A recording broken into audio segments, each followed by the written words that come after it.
super quick and easy guacamole. That's what I'm making. So I start with taking half of my avocado and putting it into my food processor because I want to start with making a smooth base, getting all of my herbs and flavorings into the avocados, and then I add the second half a little later just so that I get some chunks in there.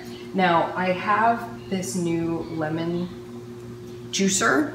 It also does limes, of course, and you just stick it in there, and I love this. I used to use the kind that you have to crank, but my wrist would get tired after doing a whole bunch of them. This one, you just clamp it down, and that's it.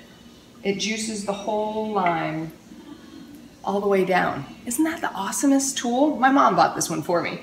She said that she was using it and she just loved it, so that's what I've gotten into. All right, so then you take your juice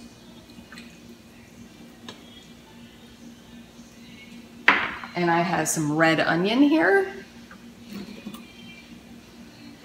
I'm putting in a little bit of avocado oil, and that is going to just help to make it a little bit creamier.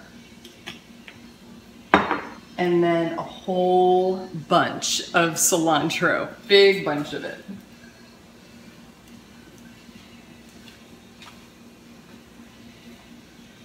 Cilantro, I find, is one of those herbs that you either really love it or really hate it, and we happen to really love it in our family, so I go heavy on that.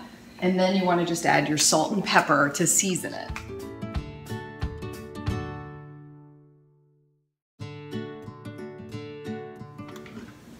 So here's how creamy it is after you blended it. And I let it blend for about 1 minute to 2 minutes just to get the consistency that I want. If you like your guacamole really smooth like that, then just throw all of the avocados in at once. But I like a little bit of chunkiness to it. So what I do is at this point, if I can get this back on, there we go.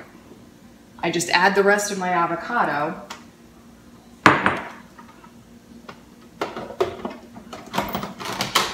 Give it another quick whir in the food processor, and then you've got some chunks to it.